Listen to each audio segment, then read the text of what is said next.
നമ്മൾ ഇന്നലെ രാവിലെ തൊട്ട് ധ്യാനിക്കുന്ന വിഷയം ദൈവമായിട്ടുള്ള ബന്ധം, അതിൻ്റെ ഗൗരവം. നമുക്ക് എബ്രായർ 7:22 വാക്യം. ഹീബ്രൂസ് 7:22. ആണ കൂടാതെയല്ല എന്നതിന് ഒത്തവണ്ണം വിശേഷമേറിയ നിയമത്തിന് യേശു ഉത്തരവാദിയായി തീർന്നു. ഒന്നുകൂടെ ഇംഗ്ലീഷിൽ ഞാൻ വായിക്കുന്നു. By so much was Jesus made a surety of a better testament. മലയാളത്തിൽ ആണ കൂടാതെയല്ല എന്നതിന് ഒത്തവണ്ണം വിശേഷമേറിയ നിയമത്തിന് യേശു ഉത്തരവാദിയായി തീർന്നിരിക്കുന്നു. സോ ഈ വചനത്തിന്റെ അർത്ഥം എന്താ? കർത്താവായ യേശുവിൻ്റെ ജീവിതം, കർത്താവായ യേശു നമുക്ക് വേണ്ടി ക്രൂശിൽ, നമ്മൾ പറയുന്നുണ്ട്, നമ്മൾ വിശ്വസിക്കുന്നുണ്ട്, വചനത്തിൻ്റെ ആധാരം തന്നെ, എനിക്ക് വേണ്ടി കർത്താവ് ക്രൂശിൽ മരിച്ചു. അതിൻ്റെ ഗൗരവം നമ്മൾ പറയാറുണ്ട്, പക്ഷേ ഞാൻ അതിൻ്റെ ഗൗരവം മനസ്സിലാക്കിയിട്ടുണ്ടോ? തിരുമേശ നമ്മൾ ശ്രദ്ധിക്കുമ്പോൾ നമ്മളെല്ലാവരും, മിക്കവാറും എല്ലാവരും നമ്മൾ അതിൽ പങ്കെടുക്കുന്നവരാണ്. ആദ്യമേ അപ്പം നുറുക്കണം. എൻ്റെ മുമ്പേ അപ്പം വരുമ്പോൾ ഞാൻ തന്നെ അതിൽ നിന്ന് നുറുക്കി ഭക്ഷിക്കേണ്ടത്. അടുത്തത് ആ പാത്രം, പാനപാത്രം എൻ്റെ മുമ്പേ വരും, ഞാൻ അതിൽ നിന്ന് കുടിക്കേണ്ടതാണ്. നമ്മളതിൽ പങ്കെടുക്കുന്ന മുമ്പേ വചനം, ദൈവദാസൻ വചനം ഓർമ്മിപ്പിക്കുമല്ലോ. നമ്മൾ തന്നെത്താനെ എന്തോ ചെയ്യേണ്ടതാ? ശോധന ചെയ്യേണ്ടതാ. നമ്മളിൽ ചിലർ രോഗികളായിരിക്കുന്നു, ചിലർ മരിക്കുകയും ചെയ്തിട്ടുണ്ട്. സോ അതിൻ്റെ ആ സീരിയസ്നെസ്, ജാതികൾ അങ്ങനത്തെ ഒരു ചടങ്ങ് ചെയ്യുന്നില്ല. അവർക്ക് പ്രസാദമുണ്ട്, അവർ പ്രസാദം കഴിക്കും. പക്ഷെ നമ്മുടെ മുമ്പേ ഈ ഒരു വിഷയം കർത്താവിൻ്റെ ഓർമ്മയ്ക്കായി നമ്മൾ സ്ഥിരമായി അതിൽ പങ്കെടുക്കേണ്ടതാണ്. ഞാൻ അതിൽ നിന്ന് മാറി നിന്നാൽ ദൈവത്തിൻ്റെ ന്യായവിധിയുണ്ട്. നമുക്കതിൽ നിന്ന് മാറി നിൽക്കാൻ കഴിയത്തില്ല. ചിലരുണ്ട്, അവർക്ക് ശീലമാണ്. അവർ പറയുന്നത്, എൻ്റെ ജീവിതം നടക്കേണ്ട പോലെ ഞാൻ നടന്നില്ലല്ലോ, സോ അതുകൊണ്ട് ഇന്ന് തിരുമേശയിൽ ഞാൻ പങ്കെടുക്കുന്നില്ല.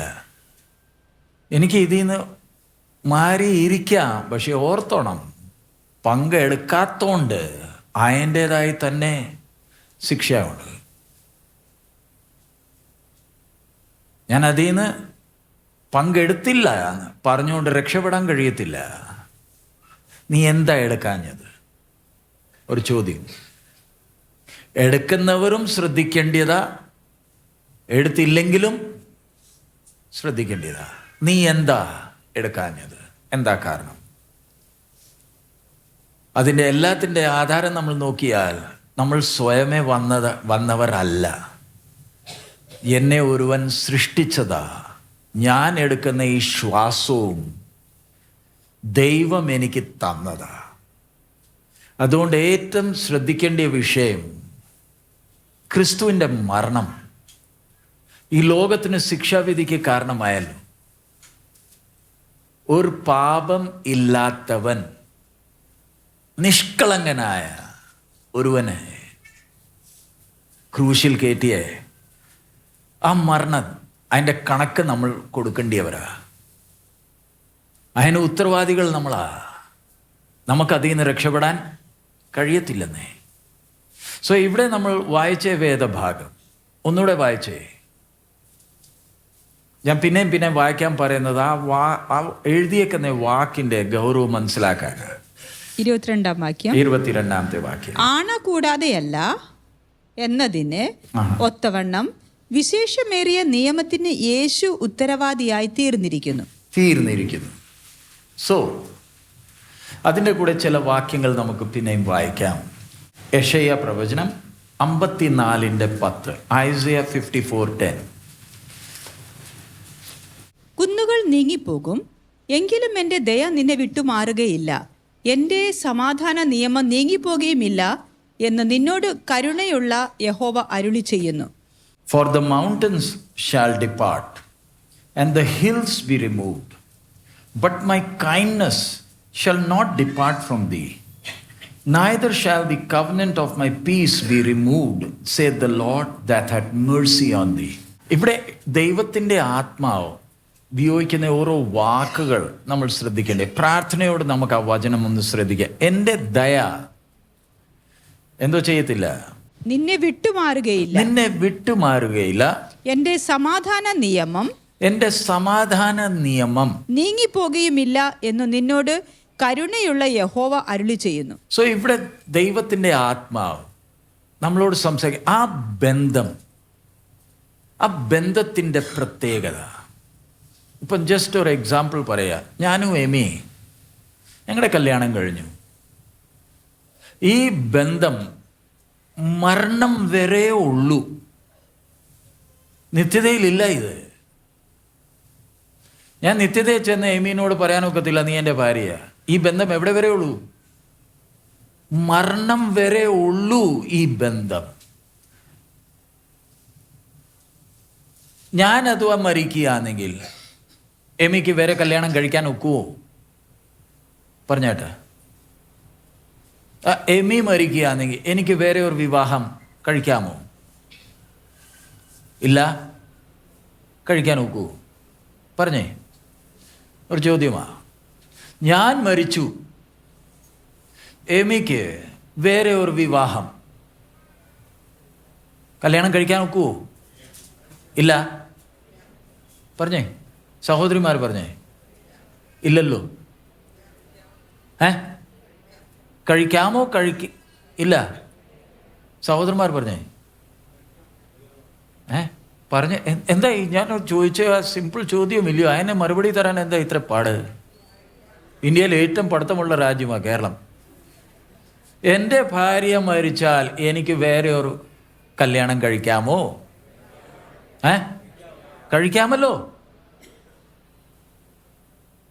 മരണം വരെ ഉള്ളൂ ഈ ബന്ധം, അതിൻ്റെ അപ്പുറത്തില്ല. ഞാനിത് പറയുന്നതിൻ്റെ അർത്ഥം ദൈവമായിട്ടുള്ള ബന്ധമോ? പറഞ്ഞേ. ഞാൻ കമ്പയർ ചെയ്യാനാ പറഞ്ഞത്. ഈ ബന്ധത്തിന് ഒരന്ത്യമുണ്ടോ? പക്ഷെ ഞാൻ സ്വയമേയാ ബന്ധപ്പെട്ട് ഈ ബന്ധത്തെ തകർക്കുന്നത്. അത് നമ്മൾ മനസ്സിലാക്കണം. ഇവിടെ ദൈവം പറയുന്ന ആ വാക്ക് എൻ്റെ but my kindness shall not depart from thee. എങ്കിലും എൻ്റെ ദയ നിന്നെ വിട്ടുമാറുകയില്ല.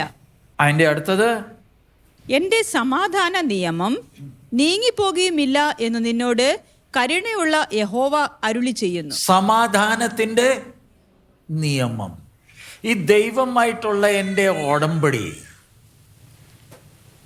ഇത് സമാധാനത്തിൻ്റെ ഉടമ്പടിയാണ്. അതിൻ്റെ അർത്ഥം ഞാനും ദൈവം തമ്മിൽ ഇപ്പം എന്തുകൊണ്ട് സമാധാനമുണ്ടല്ലോ. അതെങ്ങനെ? അതിന് സഹോദരൻ പിന്നെ വരാമോ? ഞാൻ ഇവരെ ബുദ്ധിമുട്ടിപ്പിക്കുന്നുണ്ട്.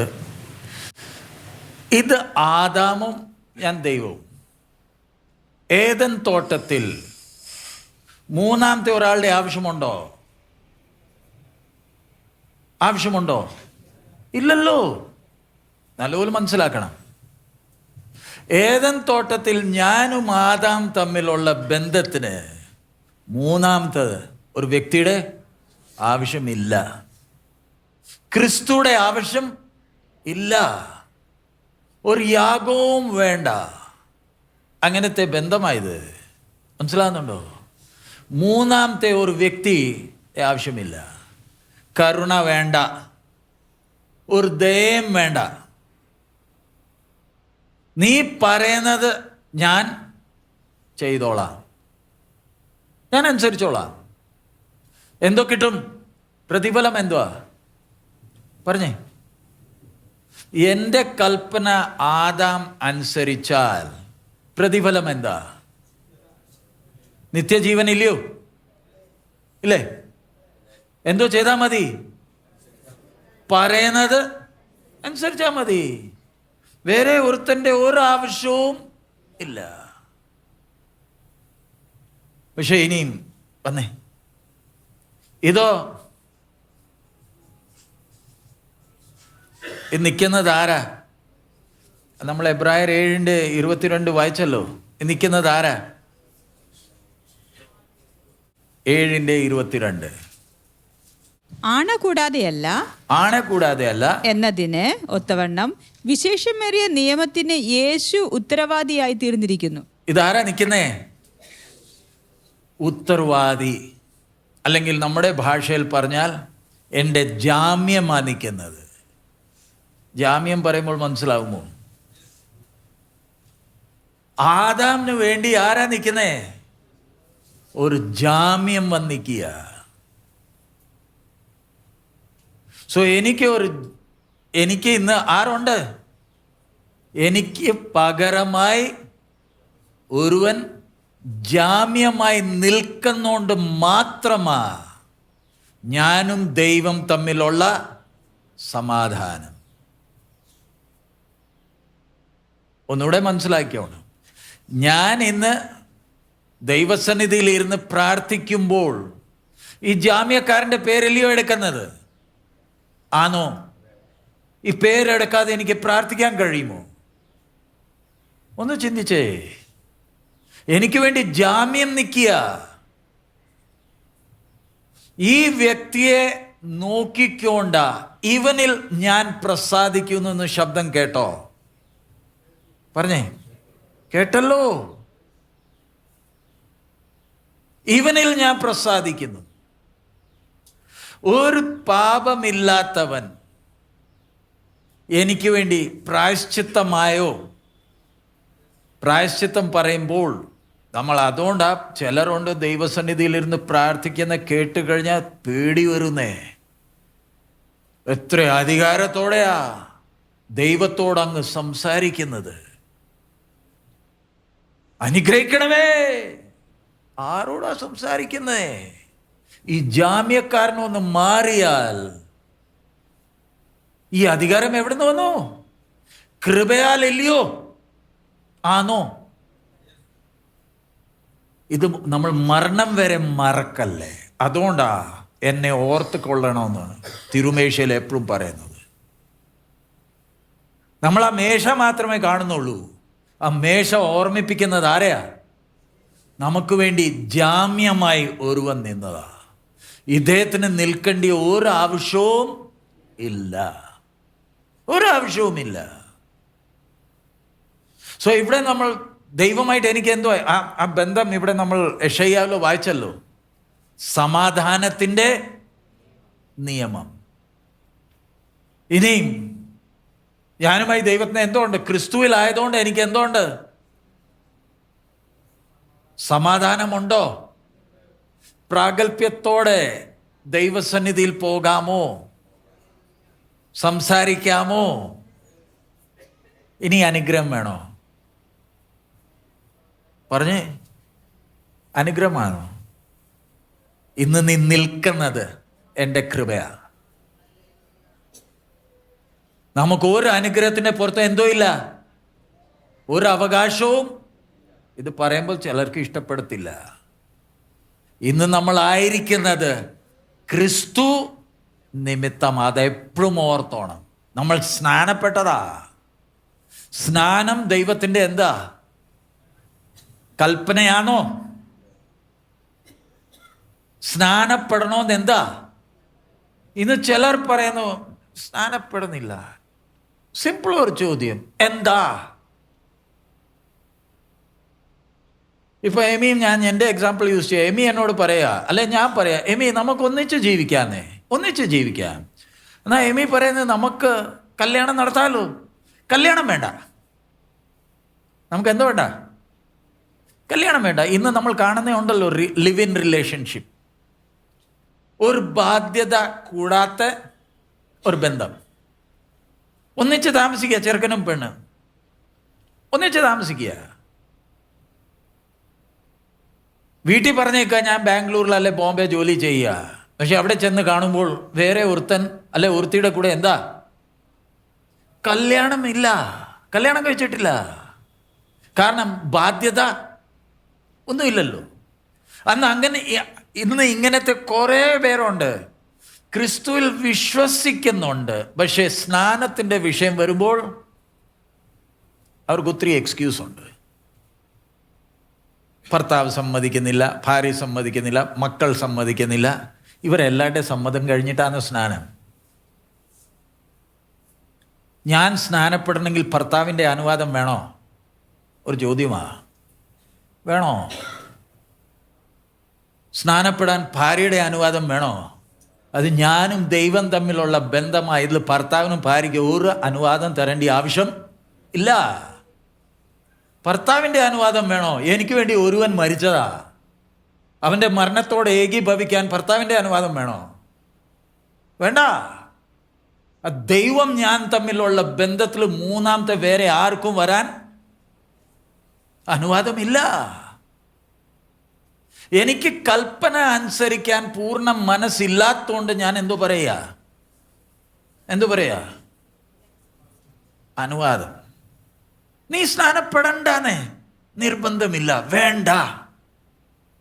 നിർബന്ധത്താൽ ഈ ബന്ധത്തിൽ വരേണ്ട ഒരു ആവശ്യവും ഇല്ലെന്നേ. നോർത്ത് ഇന്ത്യയിലൊക്കെ വന്നേ, സെൻട്രൽ ഇന്ത്യയിൽ വന്നേ, ഈ സത്യം അറിയുമ്പോൾ ഉടനെ തന്നെ ചോദിക്കുന്നത്, പാസ്റ്ററെ എപ്പോഴാണ് സ്നാനപ്പെടേണ്ടത്? ഒന്ന് പറഞ്ഞാൽ മതി. തണുത്ത വെള്ളമാണോ? ഈ ഡിസംബർ 31 ഷിജു ബ്രദർ ഇവിടെ ഇരിപ്പുണ്ട്, 4 പേര്. തണുത്ത വെള്ളം, ഐസ് വെള്ളമാണ്. അവർക്ക് വെള്ളം വിഷയമല്ല. നമ്മളാണെങ്കിൽ വെള്ളത്തെ ഒന്ന് തൊട്ട് നോക്കൂ, ചൂടാണോ തണുത്തതാണോ? കൂടുതൽ തണുപ്പാണെങ്കിൽ നമുക്ക് ചൂട് സമയത്ത് സ്നാനപ്പെടാം. ജാതികൾ സത്യം അറിയുമ്പോൾ അവർ വെള്ളത്തിൻ്റെ തണുപ്പ് പോലും നോക്കുന്നില്ല. സന്തോഷത്തോടെ ബിംബങ്ങളെ പൂജിച്ചവർ, അവർക്ക് ഈ സത്യം വെളിപ്പെട്ടപ്പം അവർക്ക് ആരുടെയും അനുവാദം വേണ്ട. എനിക്ക് ക്രിസ്തുവിൻ്റെ മരണത്തോട് ഏകീഭവിച്ചാൽ മതി. എപ്പോഴും ഓർത്തോണം, കൃപയാല നമ്മൾ ഇന്നായിരിക്കുന്നത്. നീ എന്നെ എന്താ ഇത്രയും സ്നേഹിച്ചത്? നീ എന്നെ എന്താ ഇത്രയും മാനിച്ചത്? എനിക്കതിന് ഒരു യോഗ്യതയും ഇല്ലല്ലോ. ഞാനും ദൈവം തമ്മിൽ എന്തുവായി? സമാധാനം. ഇനിയും വല്ല ബന്ധനമുണ്ടോ? വല്ല പോരാട്ടമുണ്ടോ? ഇല്ലല്ലോ. ഇരുന്നാട്ടെ. സോ ഒന്നുകൂടെ നമുക്ക് ആ വാക്യം വായിക്കാം. യെശയ്യാവ് 54:10. പർവ്വതങ്ങൾ മാറിപ്പോകും, കുന്നുകൾ നീങ്ങിപ്പോകും, എങ്കിലും എന്റെ ദയ നിന്നെ വിട്ടുമാറുകയില്ല. എങ്കിലും എന്റെ ദയ. ഒന്ന് ഇംഗ്ലീഷിലാണെങ്കിൽ മേഴ്സി അല്ല, എൻ്റെ കൈൻഡ്നെസ്. കൈൻഡ്നെസ്സിന് മലയാളത്തിൽ ദയ എഴുതിയേക്കുന്നേ എൻ്റെ നന്മ. കൈൻഡ്നെസ് പറയുമ്പോൾ മേഴ്സി അല്ല. അത് നിങ്ങൾ ഗൂഗിൾ ചെയ്ത് നോക്കിയാൽ മലയാളത്തിൽ വേറെ വാക്കുണ്ടെങ്കിൽ നിങ്ങൾക്ക് കിട്ടും. കൈൻഡ്നെസ് പറഞ്ഞാൽ എൻ്റെ നന്മ നിന്നെ വിട്ടുമാറുകയില്ല. ഇത് ദയയല്ല. ഞാൻ എൻ്റെ പാപങ്ങളെ ഏറ്റു പറയുമ്പോൾ ആ ദൈവം എൻ്റെ പുറത്ത് എന്തോ കാണിക്കുന്നേ? ദയ കാണിക്കുന്നത്. സോ ഇനിയും ആ വാക്യം മുഴുവൻ മലയാളത്തിൽ വായിച്ചേ. താഴെ ഒരു മേഴ്സി ഉണ്ട്. എന്റെ സമാധാന നിയമം നീങ്ങിപ്പോകുകയുമില്ല എന്ന് നിന്നോട് കരുണയുള്ള യഹോവ. 2 വാക്ക്, കരുണയും ദയയും. ഇംഗ്ലീഷിലാണെങ്കിൽ മേഴ്സി ആൻഡ് കൈൻഡ്നെസ്. ഡിക്ഷണറി നോക്കുമ്പോൾ രണ്ടും കരുണയാണ്. സോ എൻ്റെ ദയ, അതിൻ്റെ താഴെ എഴുതിയേക്കുന്ന എൻ്റെ കരുണ. എനിക്ക് എത്ര ആശ്വാസമുള്ള വിഷയം. അടുത്തത് നമുക്ക് വായിക്കാം. ഉൽപ്പത്തി 12:3. നമ്മൾ മുമ്പേ വായിച്ച ആ വാക്യം തന്നെയാണ്. ജെനസിസ് 12:3. നിന്നെ അനുഗ്രഹിക്കുന്നവരെ ഞാൻ അനുഗ്രഹിക്കും, നിന്നെ ശപിക്കുന്നവരെ ഞാൻ ശപിക്കും, നിന്നിൽ ഭൂമിയിലെ സകല വംശങ്ങളും അനുഗ്രഹിക്കപ്പെടും. അബ്രഹാമിന് ഒന്ന് നിന്നേ, അബ്രഹാമിനോട് ദൈവം കൊടുക്കുന്ന ആ വാഗ്ദാനം, ആ വാക്കുകൾ ഒന്ന് ശ്രദ്ധിച്ചേ. ഇംഗ്ലീഷിലാണെങ്കിൽ and I will bless them that bless thee. നിന്നെ അനുഗ്രഹിക്കുന്നവനെ ഒന്ന് ചിന്തിച്ചേ. എത്ര വലിയ അനുഗ്രഹമാ. ദൈവമായിട്ടുള്ള ആ ബന്ധം വന്നപ്പം ദൈവം അബ്രഹാമിനോട് പറയാ, നിന്നെ അനുഗ്രഹിക്കുന്നവനെ.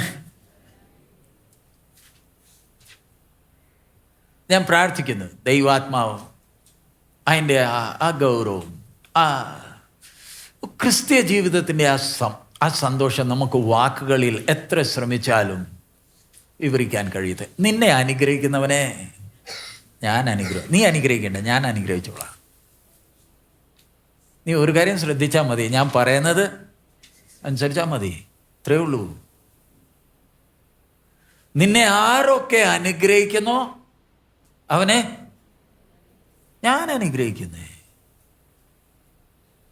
അത്രയും അനുഗ്രഹം പ്രാപിച്ചവനാ ആര്? അബ്രഹാം. ഞാനോ? നിന്നെ അതിൻ്റെ താഴെ എഴുതിയിട്ടുണ്ടല്ലോ, നിന്നെ ശപിക്കുന്നവരെ ഞാൻ ശപിക്കും. നിന്നെ ആരെങ്കിലും ശപിച്ചാൽ അത് നിന്നെ അല്ല. നിന്നെ ആരെങ്കിലും അനുഗ്രഹിച്ചാൽ നിന്നെ അല്ല, ഞാനായിരിക്കും അനുഗ്രഹിക്കുന്നത്. നിന്നോട് ഇടപെടുന്നവൻ അവൻ എന്നോട് ഇടപെടുക. കർത്താവേ, ഞങ്ങൾ അതിന് യോഗ്യരാണോ? ചിന്തിച്ചു നോക്കിക്കേ. ഞാൻ ദൈവമായിട്ട് ആ ബന്ധത്തിൽ മുന്നോട്ട് പോയാൽ ഞാൻ ജോലി ചെയ്യുന്ന ആ ഓഫീസിലുള്ളവർ അനുഗ്രഹിക്കപ്പെടുമോ? പറഞ്ഞേ. ഞാൻ ജോലി ചെയ്യുന്ന ഓഫീസിലെ ആൾക്കാർ, ആ ഉടമസ്ഥൻ അവൻ അനുഗ്രഹം പ്രാപിക്കുമോ? ഞാൻ ബസ് ഡ്രൈവറാ, അല്ലെങ്കിൽ ഞാൻ ട്രക്ക് ഓടിക്കുന്നവനാ, ഞാൻ കാരണം എൻ്റെ ഉടമസ്ഥൻ അനുഗ്രഹിക്കപ്പെടുമോ? ഒന്ന് പറഞ്ഞേ.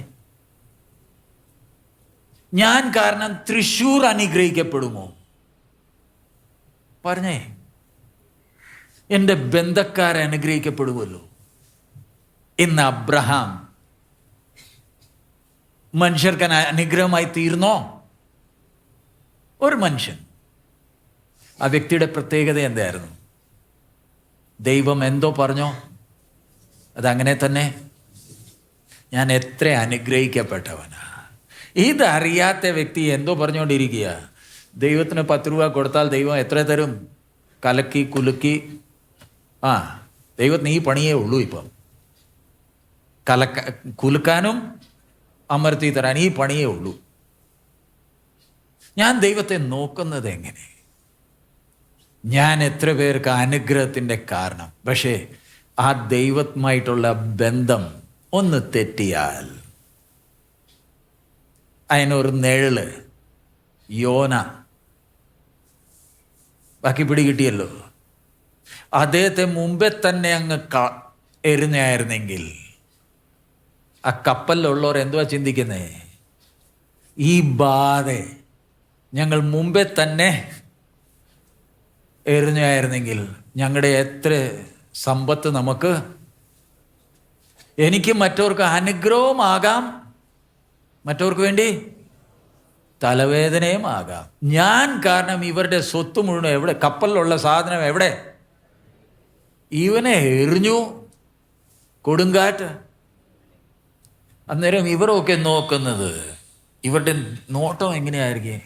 ഇവൻ ഇവിടെ ഉറങ്ങുകയായിരുന്നോ? ദൈവമായിട്ട് ബന്ധം തെറ്റിയ യോന കാരണം മറ്റവർക്ക് വന്ന ബുദ്ധിമുട്ട്.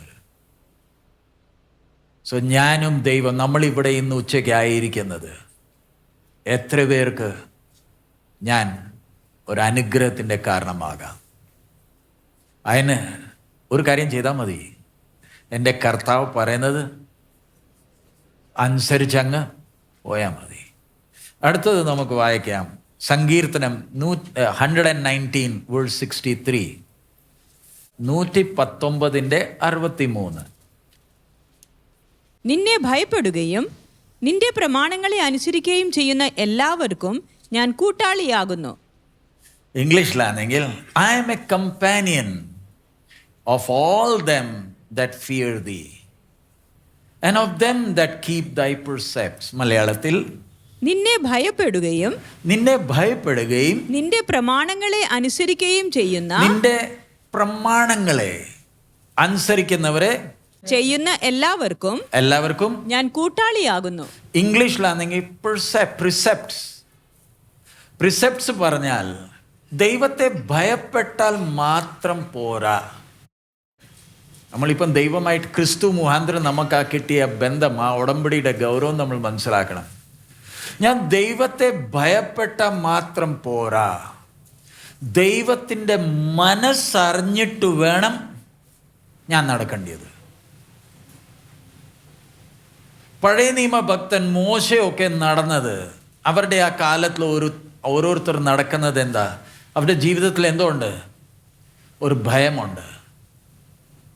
അനുസരിച്ചില്ലെങ്കിൽ ദൈവം കൊല്ലും. അവർ ആ ഭയത്തോടെ ആ പഴയ നിയമ ഭക്തന്മാർ നടക്കുന്നത്. ഞാൻ നടക്കുന്നത് ഭയത്തോടാണോ? ആ ശിക്ഷ കിട്ടുമെന്ന് പറഞ്ഞുകൊണ്ട് ആ ഭയത്തോടാണോ നടക്കുന്നത്? അതോ ഞാൻ ദൈവത്തെ സ്നേഹിക്കുന്നുണ്ടോ? രണ്ടും രണ്ടാ. പഴയ നിയമ ഭക്തന്റെ ഹൃദയത്തിൽ എന്തുകൊണ്ട്? ഒരു ഭയം. തെറ്റ് ചെയ്താൽ ആ മരണഭയം കിടക്കുന്നോണ്ട് അവർ നടക്കുന്നു. അതിൻ്റെ ഒരു ഉദാഹരണം, നമ്മുടെ മക്കൾ പഠിക്കുന്നില്ല, നമ്മൾ അവരോട് പറഞ്ഞ, എടാ നീ നല്ല മാർക്ക് കിട്ടിയാൽ നിനക്ക് ഞാൻ ഒരു സൈക്കിൾ മേടിച്ചു തരാം. സോ നമ്മുടെ ഈ വിദ്വാൻ പഠിക്കുന്നത് എന്തിനാ? സൈക്കിൾ കിട്ടാനാ. അവൻ മാർക്കല്ല വിഷയം. അവൻ്റെ വിഷയം എന്താ? എങ്ങനെയെങ്കിലും എനിക്ക് എന്തോ കിട്ടണം, സൈക്കിൾ കിട്ടണം. സോ പഴയ നിയമ ഭക്തൻ ദൈവത്തിൻ്റെ പ്രമാണം അനുസരിച്ച് മുന്നോട്ട് പോകുമ്പോൾ എന്താ? അനുസരിച്ചില്ലെങ്കിൽ ശിക്ഷയുണ്ട്. സോ ഇന്ന് പുതിയ നിയമത്തിൻ്റെ ഉടമ്പടിയുടെ ഭാഗമായ ഞാൻ ആ ഭയത്തോടാണോ നടക്കുന്നത്, അതോ ദൈവത്തെ സ്നേഹിക്കുന്നുണ്ടോ? സ്നേഹിക്കും പറയുമ്പോൾ ദൈവത്തിൻ്റെ ഇംഗ്ലീഷിലാണെങ്കിൽ പ്രമാണങ്ങൾ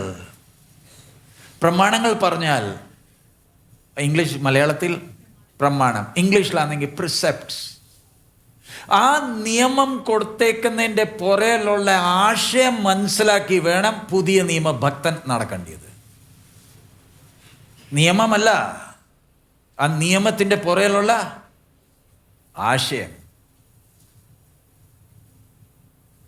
സോ ദൈവം എനിക്ക് ഈ ഉയർന്ന വിളി തന്നിരിക്കുമ്പോൾ ഞാൻ എത്ര പക്വത ഉള്ളവനായിരിക്കേണ്ടതാ, എത്ര പക്വത ഉള്ളവനായിരിക്കേണ്ടതാ. ഞാൻ കഴിഞ്ഞ ക്ലാസ്സിൽ പറഞ്ഞല്ലോ, എനിക്ക് ദൈവം ഒരു വയൽ തന്നു. ആ വയൽ തന്നപ്പം എനിക്കുണ്ടാകേണ്ടിയ പക്വത ഇത് എനിക്ക് മാത്രം അല്ല. ഇന്ന് മക്കൾ പഠിക്കുന്നു, കോളേജിൽ പഠിക്കുന്നതിൻ്റെ പുറയിലുള്ള ലക്ഷ്യം എന്താ? ഞാൻ ഉദാഹരണം പറയുക, യാഥാർത്ഥ്യം പറയുക, ചിലർക്ക് ഇഷ്ടപ്പെടത്തില്ല. ഞാൻ MBBS ചെയ്തു, നല്ല കാര്യം. പക്ഷേ ജോലി കിട്ടുന്ന ആശുപത്രി പോയാൽ ആ ആശുപത്രി മനുഷ്യൻ്റെ നന്മയല്ല ചിന്തിക്കുന്നത്. അവർക്ക് കാശുണ്ടാക്കണം, അവർക്ക് കാശുണ്ടാക്കിയാൽ മതി. ഞാനൊരു വിശ്വാസിയായി MBBS ചെയ്തു. ഞാൻ അവിടെ ചെന്ന്, സാറേ നിങ്ങൾ പറയുന്ന പോലെ ഞാൻ ചെയ്യത്തില്ല, എൻ്റെ മനസാക്ഷി പറയുന്ന പോലെ ഞാൻ ഇവിടെ ജോലി ചെയ്തു എന്ന് പറഞ്ഞാൽ ജോലി കിട്ടുമോ? നമ്മൾ അവിടെ ജോലി കിട്ടിയാൽ അവിടുത്തെ മെഡിക്കൽ ആ അഡ്മിനിസ്ട്രേഷൻ പറയുന്ന പോലെ തന്നെ ചെയ്താലേ ഒക്കൂ. ഈ ആശുപത്രി ഉണ്ടാക്കിയത് ആൾക്കാരെ സൗഖ്യമാക്കാനല്ല. എല്ലാവർക്കും സൗഖ്യം കിട്ടാൻ തുടങ്ങിക്കഴിഞ്ഞാൽ ഞങ്ങളുടെ ബിസിനസ് കൊലാപ്സ് ആവും. കാര്യം പറയാ, ഈ ആശുപത്രിയൊക്കെ ഉണ്ടാക്കിയത് നമ്മുടെ നന്മയ്ക്കല്ല, അവരുടെ നന്മയ്ക്കാ. അവർക്ക് കുറച്ച് കാശ് വാരണം, അതിനുവേണ്ടിയാ അത് ഉണ്ടാക്കിയേക്കുന്നത്. പേരെന്താ? ആശുപത്രി. അവർക്ക് നമ്മുടെ സൗഖ്യമല്ല വിഷയം. അവർക്ക് എങ്ങനെയെങ്കിലും നമ്മുടെ രോഗം മാനേജ് ചെയ്താൽ മതി.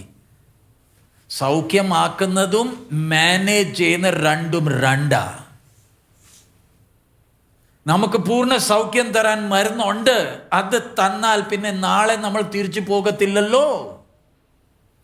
ഞങ്ങൾ ഈ ICU ഉണ്ടാക്കിയത് ഇതിനകത്ത് ആൾക്കാരെ കിടത്താനാ, OPD ആൾക്കാരെ വിടാനല്ല. സോ OPD വരുന്ന വ്യക്തി എവിടെ അവസാനിക്കണം? ICUവിൽ വരണം. അതാ അവരുടെ പരിപാടി. നിങ്ങൾ കണ്ടിട്ടുണ്ടോ? എറണാകുളത്തിൽ പോയാൽ മതി, ലുലു മോളുണ്ട്. ഒരു ജനലെങ്കിലും ഉണ്ടോ? എന്താ ഷോപ്പിംഗ് മോളിന് എന്താ ജനലില്ലാത്തത്? ജനലുണ്ടെങ്കിൽ ആൾക്കാർക്ക് വെളി കാണാൻ ഇരുട്ടായി. ഇവർ ഇതിൻ്റെ അകത്ത് അങ്ങ് വട്ടം കറങ്ങിയാൽ മതി.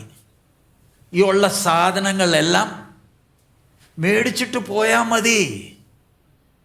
ഞങ്ങൾക്ക് ആൾക്കാരുടെ നന്മയല്ല, ഞങ്ങൾക്കെന്തോ ലാഭം കിട്ടുമെന്ന് പറഞ്ഞുകൊണ്ടാണ് ലോകം നടക്കുന്നത്. എൻ്റെ വിഷയം MBBS പഠിക്കേണ്ട എന്നല്ല. ഞാൻ ഈ വിഷയം നിങ്ങളുടെ മുമ്പേ വെച്ചത് എനിക്കുണ്ടാകേണ്ടിയ പക്വത. ദൈവത്തിൻ്റെ പ്രമാണം ദൈവം തന്നിരിക്കുമ്പോൾ അതിൻ്റെ പുറയിലുള്ള ആശയം എന്താണ് നമ്മൾ മനസ്സിലാക്കണം. അത് കുറച്ചുകൂടെ എക്സ്പ്ലെയിൻ ചെയ്യാൻ വേണ്ടി ഒരു ഉദാഹരണം ഞാൻ പറയുക.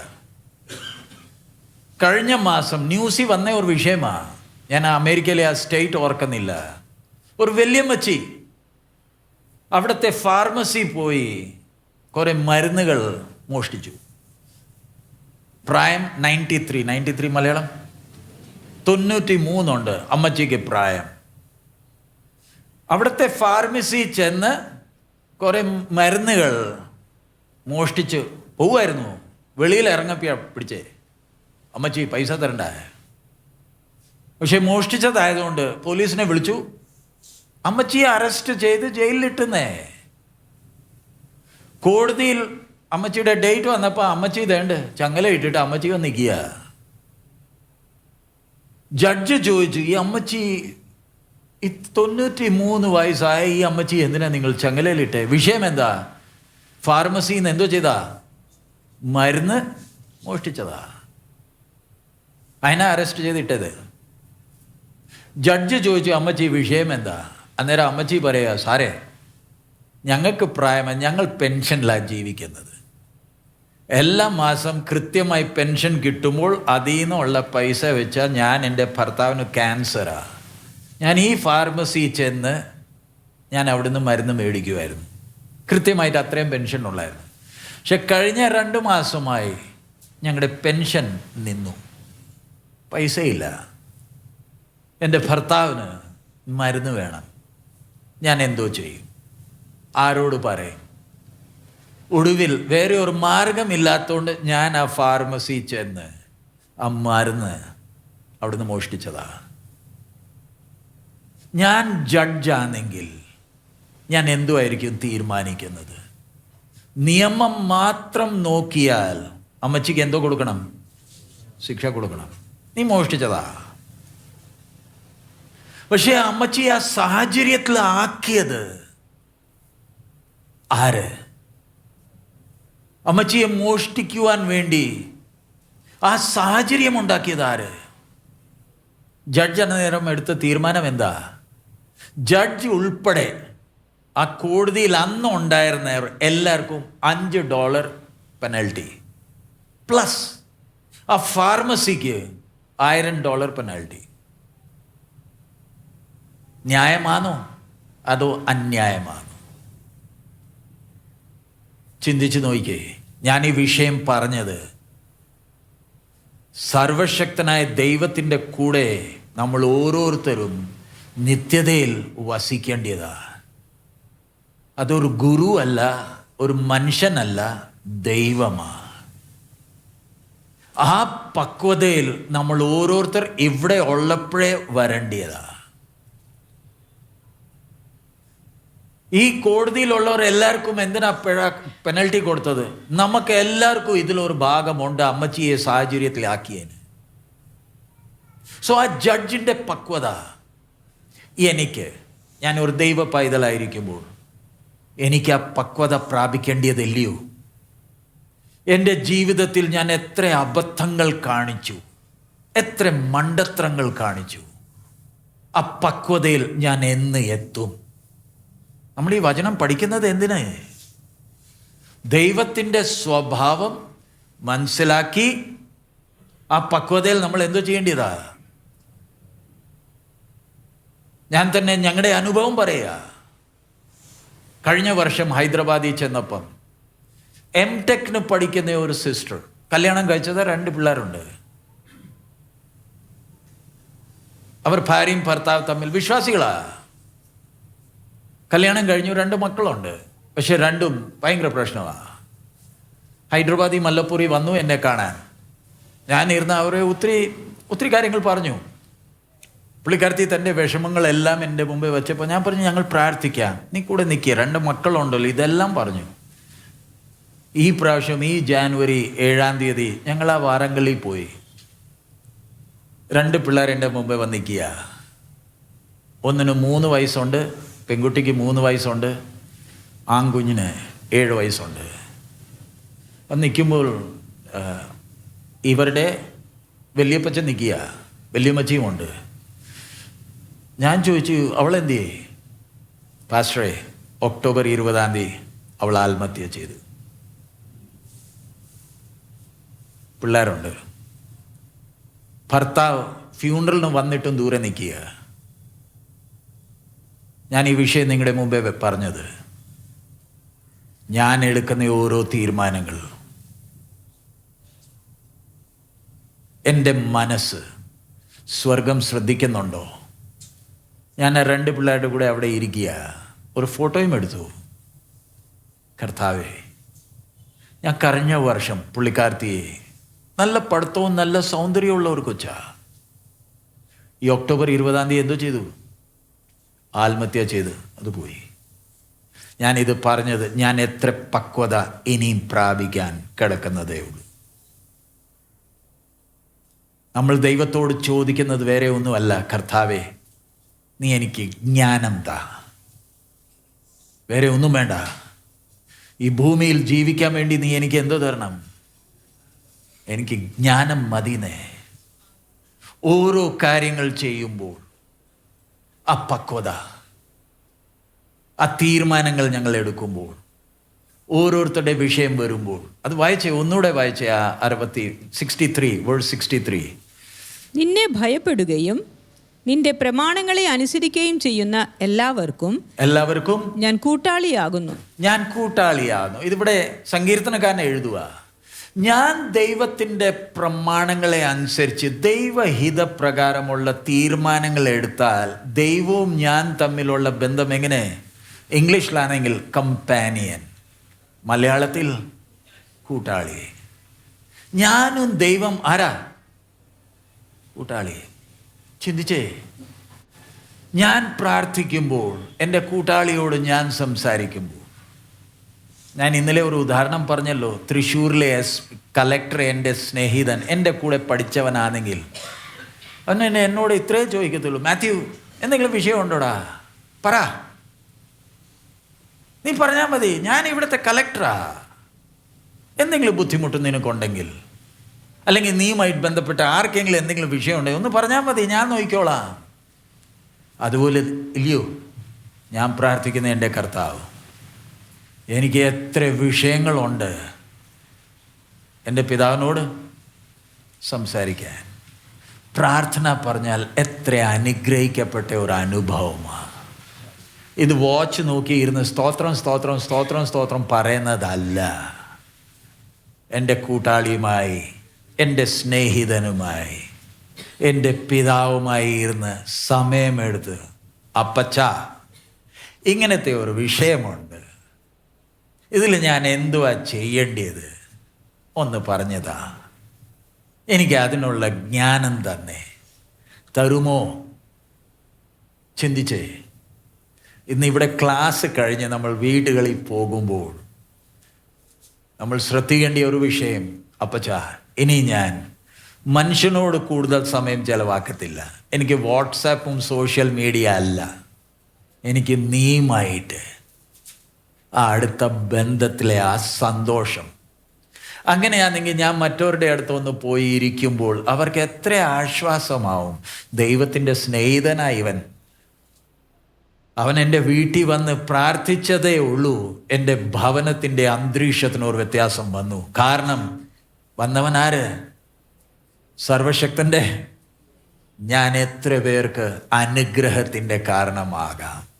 ദൈവം പറയുന്നത്, ഇവിടെ ഈ വാക്ക് ഞാൻ എടുത്തത് കൂട്ടാളി.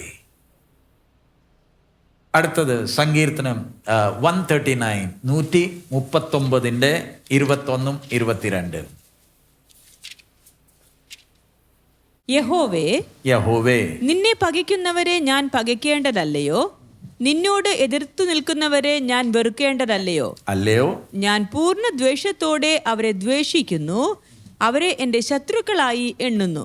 ദാവീദ് എഴുതിയ സങ്കീർത്തനമാണ്. ദാവീദിന്റെ മനസ്സ് നോക്കിയേ. ഒന്നുകൂടെ വായിച്ചേ. 21 22 23 24.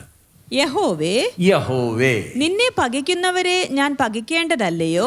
നിന്നെ പകയ്ക്കുന്നവരെ ഞാൻ പകയ്ക്കേണ്ടതല്ലയോ? സ്റ്റാൻഡേർഡ് നോക്കിയേ. ഈ രാധാകൃഷ്ണൻ പാസ്റ്ററിന് ദൈവമായിട്ട് ഒരു ബന്ധവുമില്ല, ദൈവഹിതവും വേണ്ട. നമ്മൾ തമ്മിൽ ഭയങ്കര സ്നേഹമാണ്. ഒന്ന് ചിന്തിച്ചേ. നിന്നെ പകയ്ക്കുന്നവനെ ഞാൻ ആ സ്റ്റാൻഡേർഡ് നോക്കിയേ. ദൈവത്തെ സ്നേഹിക്കാത്ത ഒരു വ്യക്തിയുമായി എനിക്ക് കൂട്ടായ്മ എങ്ങനെ വെക്കാൻ കഴിയുന്നേ? എല്ലാം മനസ്സിലാകുന്നുണ്ടോ? എൻ്റെ ദൈവത്തെ ഇവൻ എന്തോ ചെയ്യുന്നില്ല, സ്നേഹിക്കുന്നില്ല. എനിക്ക് കൂട്ടായ്മ ആരുടെ കൂടെയാ? ഞാൻ ആരോടാ കൂട്ടായ്മ വെക്കുന്നത്?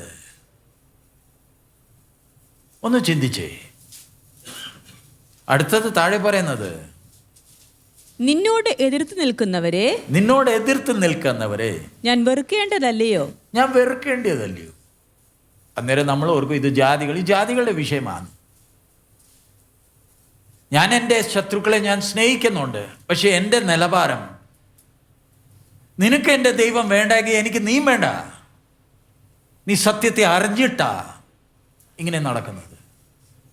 നീ ദൈവത്തെ അറിയാത്തവനാണെങ്കിൽ ഞാൻ നിന്നെ സ്നേഹിച്ചേനെ. നീ സത്യമെല്ലാം അറിഞ്ഞിട്ടും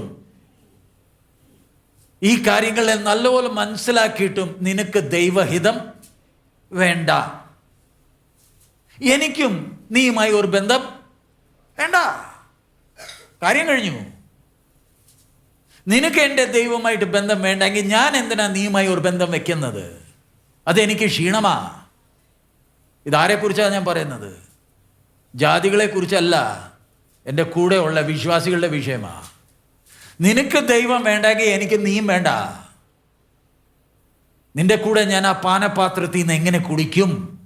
കാരണം നിനക്ക് ദൈവമായിട്ടുള്ള ബന്ധത്തിന് എന്തോ ഇല്ല,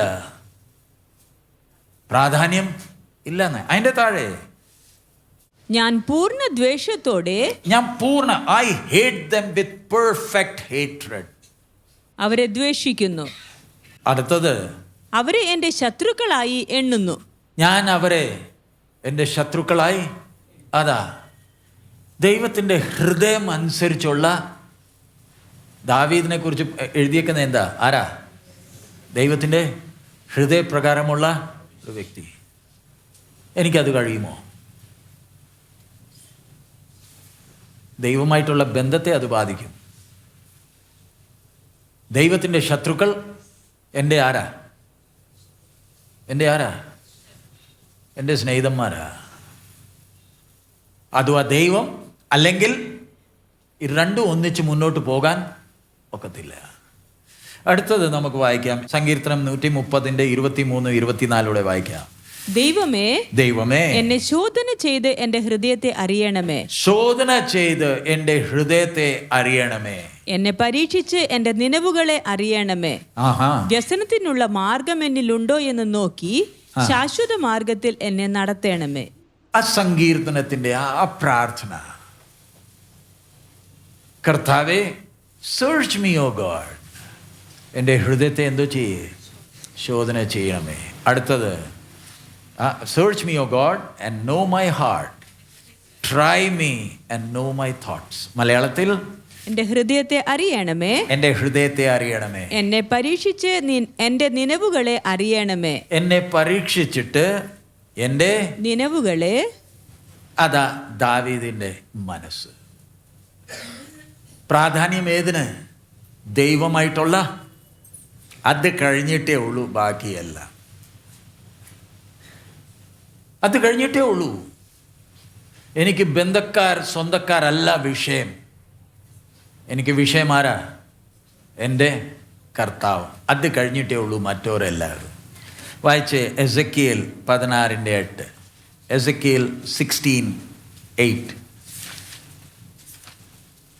ഞാൻ നിന്റെ അരികെ കൂടി കടന്ന് നിന്നെ നോക്കിയപ്പോൾ നിനക്ക് പ്രേമത്തിന്റെ സമയമായി എന്ന് കണ്ടിട്ട് എൻ്റെ വസ്ത്രം നിന്റെ മേൽ വിരിച്ച് നിന്റെ നഗ്നത മറച്ചു. ഞാൻ നിന്നോട് സത്യവും നിയമവും ചെയ്തു. നീ എനിക്കുള്ളവൾ ആയിത്തീർന്നു എന്ന് യഹോവയായ കർത്താവിൻ്റെ അരുളപ്പാട്.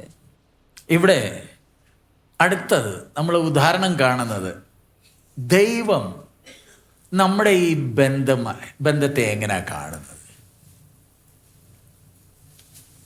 നമ്മൾ മുമ്പേ കണ്ടല്ലോ, ക്രിസ്തു നിമിത്തം ഒരു ഉടമ്പടിയാണ്. കർത്താവ് ഇവിടെ പറയുന്നത് തൻ്റെ ജനത്തിൻ്റെ കുറിച്ച്. ഒന്നുകൂടെ വായിച്ചേ. ഞാൻ നിന്റെ അരികെ കൂടെ കടന്നു നിന്നെ നോക്കിയപ്പോൾ Now when I passed by thee and looked upon thee. അടുത്തത് നിനക്ക് പ്രേമത്തിന്റെ സമയമായി എന്ന് കണ്ടിട്ട് എന്റെ വസ്ത്രം നിന്റെ മേൽ വിരിച്ച് നിന്റെ നഗ്നത മറച്ചു. നിന്റെ നഗ്നത മറച്ചു. അടുത്തത് ഞാൻ നിന്നോട് സത്യവും നിയമവും ചെയ്തു. ഞാൻ നിന്നോട് സത്യവും, I swear unto thee and entered into a covenant with thee. സത്യവും നിയമവും, ഞാൻ നിന്നോട് സത്യവും ഉടമ്പടിയും ചെയ്തതാ. അടുത്തത് നീ എനിക്കുള്ളവൾ ആയിത്തീർന്നു എന്ന് യഹോവയായ കർത്താവിൻ്റെ അരുളപ്പാട്. Thou becamest mine. ഇനി നീ ആരുടെയാ? എൻ്റെതാ.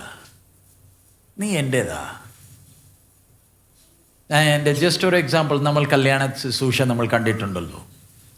കല്യാണത്തിൻ്റെ സമയത്ത് രണ്ടുപേരും കൈ പിടിച്ച്, കടലാസി സൈൻ ചെയ്യുന്നതിന് മുമ്പേ രണ്ടുപേരും കൈ പിടിച്ച്, അന്നേരം ദൈവദാസൻ നമ്മളോട് പറയുമല്ലോ, നമുക്ക് എഴുന്നേറ്റ് നിൽക്കുന്ന പ്രാർത്ഥിക്കാം. കാരണം രണ്ടുപേരെന്തോ ചെയ്യുക? ദൈവസന്നിധിയിൽ ത്രിയേക ദൈവവും വിശുദ്ധ സഭയും സാക്ഷികളായി നിർത്തി രണ്ടുപേർ തമ്മിൽ എന്തോ ചെയ്യുക? എന്തോ ചെയ്യുക? പറഞ്ഞേ. സത്യപ്രതിജ്ഞ ഇല്ലയോ ചെയ്യുന്നേ? ദുഃഖത്തിലും സന്തോഷത്തിലും, ആരോഗ്യത്തിലും ബലഹീന സമയം, ഏത് സാഹചര്യമായിക്കോട്ടെ, ആ വാക്കുകൾ അത് പാസ്റ്റർ മാത്രമല്ല പറയുന്നത്, മണവാളനോട് പറയാ, നീ ഒന്ന് പറഞ്ഞേ.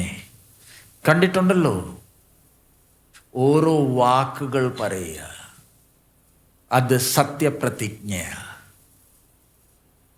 ദൈവം എന്നെ നോക്കുമ്പോൾ, ക്രിസ്തു മുഖാന്തരം എന്നെ നോക്കുമ്പോൾ, നീ എൻ്റേതാ, നീ എനിക്കുള്ളവനാ. അത്രയും വാഞ്ച, അത്രയും എരിവ് എന്നെക്കുറിച്ച് ആർക്കുണ്ട്? മനുഷ്യൻ ആ ഉടമ്പടി ലംഘിച്ചെങ്കിലും കൃപയാൽ മനുഷ്യൻ്റെ വേഷം ധരിച്ച് ആ പുതിയ ഉടമ്പടി നമ്മളോട് ചെയ്തിരിക്കുന്നത് എന്തിനു വേണ്ടി? നമുക്ക് നിത്യതയിൽ ഒന്നിച്ച് വസിക്കേണ്ടതാ. നീ അവിടത്തെക്കുറിച്ച് നീ ഭാരപ്പെടണ്ട, ഇവിടത്തെക്കുറിച്ചും ഭാരപ്പെടണ്ട. നീ എൻ്റെ നീതിയും ന്യായം, എൻ്റെ രാജ്യവും അന്വേഷിച്ചാൽ മതി. അത്രയും ചെയ്താൽ മതി, ബാക്കി ഞാൻ ചെയ്തോളാം. നീ എനിക്കുള്ളത്. ആ ദൈവത്തിൻ്റെ മനസ്സ് നമ്മൾ നോക്കിയാൽ, ഞാനും നിങ്ങളുടെ കൂടെ ദൈവസന്നിധിയിലായിരിക്കുമ്പോൾ നമ്മൾ നമ്മുടെ കർത്താവിനെ എത്ര വേദനിപ്പിച്ചിട്ടുണ്ട്, ആ മനസ്സിനെ എത്ര വേദനിപ്പിച്ചിട്ടുണ്ട്. ആ കർത്താവ് നമ്മളോട് പിന്നെയും ഇന്ന് ഉച്ച സമയത്ത് സംസാരിക്കുകയില്ലയോ? നീ എനിക്കുള്ളതാ, നീ ഭാരപ്പെടണ്ട, ഞാൻ എല്ലാം നോക്കിക്കോളാം, നീ എൻ്റെ കൽപ്പന അനുസരിച്ച മതി. എത്ര ധന്യമായ ഒരു അന്തരീക്ഷമാണ്. വായിച്ചേ ഹോശേയ 2:19. ഹോശേയ 2:19. ഞാൻ നിന്നെ സദാകാലത്തേക്കും എനിക്ക് വിവാഹത്തിന് നിശ്ചയിക്കും. അതെ, നീതിയോടും ന്യായത്തോടും ദയയോടും കരുണയോടും കൂടെ നിന്നെ എനിക്ക് വിവാഹത്തിന് നിശ്ചയിക്കും. And I will betroth thee unto me forever. Yea, I will betroth thee unto me in righteousness and in judgment and in loving kindness and in mercies. 20. I will even betroth thee unto me in faithfulness, and thou shalt know the Lord. വായിച്ചേ. ഞാൻ നിന്നെ സദാകാലത്തേക്കും എനിക്ക് വിവാഹത്തിന് നിശ്ചയിക്കും. സദാകാലത്തിനു വേണ്ടി വിവാഹത്തെ നിശ്ചയിക്കും. അതെ, അതെ, നീതിയോടും ന്യായത്തോടും ദയയോടും. വാക്ക് നോക്കിയേ, നീതി കൊണ്ടും ന്യായത്തോടും ദയയോടും കരുണയോടും കൂടെ നിന്നെ എനിക്ക് വിവാഹത്തിന് നിശ്ചയിക്കും. നോക്കിക്കേ, ആ വാക്കുകൾ നീതി, ന്യായം, ദയ, കരുണ. അതിന്റെ 20ാമത്തെ വാക്യത്തിൽ ഞാൻ വിശ്വസ്തതയോടുകൂടെ നിന്നെ എനിക്ക് വിവാഹത്തിന് നിശ്ചയിക്കും. വേറെ വല്ലതും വേണോ? പറഞ്ഞേ. നീതി, ന്യായം, ദയ, കരുണ. നമ്മൾ അനുഗ്രഹിക്കപ്പെട്ടവരാണ്. ആ ദൈവത്തെ ആരാധിക്കാൻ കഴിയുമോ? എൻ്റെ മുഖം എന്തിനാ വാടുന്നത്? ഞാൻ എന്തിനാ ഭാരപ്പെടുന്നത്? എന്നോട് അനീതി കാണിക്കത്തില്ല, എന്നോട് അന്യായം ചെയ്യുകയില്ല. അതാ എൻ്റെ കർത്താവുമായിട്ടുള്ള എൻ്റെ ബന്ധം. ഞാൻ ഈ വാക്യങ്ങൾ എടുക്കുന്നത് എന്തിന്? ആ ബന്ധത്തിൻ്റെ പ്രത്യേകത. ഈ ലോകത്തിൽ നമുക്കിങ്ങനത്തെ ഒരു ബന്ധം കിട്ടുമോ? പറഞ്ഞാട്ടെ. അങ്ങനത്തെ ബന്ധമുള്ളവൻ ഭാരപ്പെടേണ്ട ഒരു ആവശ്യവും ചിന്തിക്കേണ്ട ഒരു ആവശ്യവും ഇല്ലല്ലോ. അടുത്തത് നമുക്ക് വായിക്കാം. സക്കറിയ 13:9. സക്കറിയ 13:9. മുന്നിൽ ഒരംശം ഞാൻ തീയിൽ കൂടി കടത്തി, വെള്ളി ഊതി കഴിക്കുന്നത് പോലെ അവരെ ഊതി കഴിക്കും, പൊന്നു ശോധന കഴിക്കുന്നത് പോലെ അവരെ ശോധന കഴിക്കും. അവർ എൻ്റെ നാമത്തെ വിളിച്ചപേക്ഷിക്കുകയും ഞാൻ അവർക്ക് ഉത്തരം അരുളുകയും ചെയ്യും. അവർ എൻ്റെ ജനമെന്ന് ഞാൻ പറയും, യഹോവ എൻ്റെ ദൈവമെന്ന് അവരും പറയും. ഞാൻ ഇംഗ്ലീഷിൽ വായിക്കുന്നു, അത് കഴിഞ്ഞിട്ട് പിന്നെയും ആ വാക്യം മലയാളത്തിൽ വായിക്കാം. And I will bring the third part through the fire and will refine them as silver is refined and will try them as gold is tried. They shall call on my name and I will hear them. I will say, it is my people, and they shall say, the Lord is my God. മലയാളത്തിൽ വായിച്ചേ. മൂന്നിലൊരംശം ഞാൻ തീയിൽ കൂടി കടത്തി, തീ കൂടെ ഞാൻ കടത്തി, വെള്ളി ഊതി കഴിക്കുന്നത് പോലെ അവരെ ഊതി കഴിക്കും. ഞാൻ അവരെ ഊതി കഴിക്കും. പൊന്നു ശോധന കഴിക്കുന്നത് പോലെ അവരെ ശോധന ചെയ്യും. ഞാൻ അവരെ ശോധന ചെയ്യും. അവർ എൻ്റെ നാമത്തെ വിളിച്ചപേക്ഷിക്കുകയും ഞാൻ അവർക്ക് ഉത്തരം അരുളുകയും ചെയ്യും. ഞാൻ അവർ വിളിക്കുമ്പോൾ ഞാൻ ഉത്തരം നൽകുമല്ലോ. അവർ എൻ്റെ ജനമെന്ന് ഞാൻ പറയും, യഹോവ എൻ്റെ ദൈവമെന്ന് അവരും പറയും. അവരും മറുപടി എന്തോ പറയുന്നേ? സോ നമ്മുടെ ജീവിതത്തിൽ വരുന്ന ഈ കഷ്ടതയും പ്രയാസവും എല്ലാം നമ്മളെ തകർക്കാനല്ലല്ലോ. ഏത് വിഷയം വന്നോട്ടെ, ഏത് സാഹചര്യമായിക്കോട്ടെ, ആ ബന്ധത്തിൽ സംശയം വരുമ്പോഴാണ് നമ്മുടെ ജീവിതം തകർന്നു പോകുന്നത്. ഞാൻ ദൈവത്തിൻ്റെ വിശ്വസ്തതയെ ഞാൻ ചോദ്യം ചെയ്യുക. ജീവിതത്തിൽ കഷ്ടത വരുമ്പോൾ, എൻ്റെ മനസ്സ് ഉദാസീനതയാകുമ്പോൾ ഞാൻ ചെയ്യുന്നത് എന്താ? അവൻ്റെ വിശ്വസ്തതയെ ചോദ്യം ചെയ്യുക. കഴിഞ്ഞ ദിവസം ഒരു വ്യക്തിയെ ഞങ്ങൾ കണ്ടു. ആ വ്യക്തി രോഗത്തിൽ നിന്ന് കടന്നു പോകുമ്പോൾ പറയുന്ന ഒരു വാക്ക്, എന്നോട് ദൈവം എന്താ ഇങ്ങനെ ചെയ്തത്? ആ വാക്ക് ഒത്തിരി കാര്യങ്ങൾ വെളിപ്പെടുത്തുന്നുണ്ട്. നമ്മളും ഇന്ന് ദൈവസന്നിധിയിലായിരിക്കുമ്പോൾ നമ്മളെ തന്നെ ഒന്ന് ശോധന ചെയ്തേ. എന്നോട് ദൈവം എന്താ ഇങ്ങനെ ചെയ്തത്? അതിൻ്റെ അർത്ഥം അവൻ എന്നെ വഞ്ചിച്ചതാ. അതാ അതിൻ്റെ അർത്ഥം. എന്നെ അവൻ എന്തോ ചെയ്തു? വഞ്ചിച്ചു. എൻ്റെ കർത്താവ് എന്നെ വഞ്ചിക്കുമോ? ഞാൻ ഒന്നുകൂടെ ചോദിക്കുക. നമ്മൾ ദൈവസന്നിധിയിലായിരിക്കുന്നു, സർവശക്തൻ ഇവിടെ ഉണ്ട്. നമുക്ക് വേണ്ടി വില കൊടുത്ത് നമ്മളെ നീതീകരിച്ച് നമ്മുടെ കർത്താവ് നമ്മളെ വഞ്ചിക്കുമോ? പറഞ്ഞേ. വ്യാജം പറയുമോ? എന്നെ കൈവിടുമോ? ജീവിതത്തിൽ കഷ്ടതയും പ്രയാസങ്ങൾ അനുവദിക്കുന്നത് എന്നെ തകർക്കാൻ വേണ്ടി അല്ല, എൻ്റെ ചിന്തിക്കുന്ന രീതിക്ക് ഒരു വ്യത്യാസം കൊണ്ടുവരാനില്ലയോ ദൈവം ഇതെല്ലാം നമ്മുടെ ജീവിതത്തിൽ അനുവദിക്കുന്നത്? ഇപ്പം ഞങ്ങളുടെ ജീവിതത്തിലാണെങ്കിലും എമ്മിയുടെ പപ്പ ഇരിക്കുന്ന ഇരിപ്പിലാണ് പോയത്. കട്ടിലെ കിടന്നില്ല. രാവിലെ മാർക്കറ്റിൽ പോയി ഗ്യാസ് സിലിണ്ടർ മാറ്റാൻ വേണ്ടി, പക്ഷെ കുറച്ച് ഏതാണ്ട് പ്രയാസം ഉണ്ടായി, മാറ്റിയില്ല. വീട്ടിൽ വന്ന് മുറിയിൽ പോയി ഷർട്ടൊന്ന് മാറ്റട്ടെ എന്ന് പറഞ്ഞ് ആഹാരം അമ്മച്ചി ഉണ്ടാക്കി വെച്ചിട്ടുണ്ടായിരുന്നു. പപ്പ അകത്ത് പോയി ബാത്റൂമിൽ പോയി ഷർട്ട് മാറി ഒന്ന് കിടക്കട്ടെ, ഒരു ക്ഷീണം ഉണ്ടെന്ന് പറഞ്ഞ് ഒന്ന് കിടന്നതേ ഉള്ളൂ. അത്രയേ ഉള്ളൂ, പോയി. പക്ഷെ അമ്മച്ചിയാണെങ്കിൽ ഒരു മാസം കട്ട്ലയിലായിരുന്നു. രണ്ടുപേരും വ്യത്യസ്തമായിട്ടാണ് പോയത്. എൻ്റെ പപ്പാൻ പോയത് നിങ്ങളെല്ലാം മിക്കവാറും എല്ലാവരും കണ്ടിട്ടുണ്ട്. സോ നമ്മൾ ഇവിടുന്ന് എങ്ങനെ പോകുമെന്ന് നമുക്ക് ആർക്കും പറയാൻ കഴിയത്തില്ല. പക്ഷെ എൻ്റെ കർത്താവ് എന്നെ വഞ്ചിക്കുമോ? കൈവിടുമോ? എന്നോട് വ്യാജം പറയുമോ? ഞാൻ എന്തിനാ ഭാരപ്പെടുന്നത്? ഞാൻ എൻ്റെ മുഖം വാടിയിരിക്കുന്നതിൻ്റെ പുറയുള്ള കാരണം എന്താ? ഏത് പ്രയാസമായിക്കോട്ടെ എനിക്ക് സന്തോഷിക്കാൻ കഴിയുമോ? ഇതെൻ്റെ നന്മയ്ക്കാ, എൻ്റെ കർത്താവിൻ്റെ നാമത്തിൻ്റെ മഹത്വത്തിനു വേണ്ടിയാണ്. സ്വീകരിക്കാൻ കഴിയുമോ? വായിച്ച ആ വാക്യം തന്നെ ഒന്നുകൂടെ വായിക്കുക. സക്കറിയ 13:9.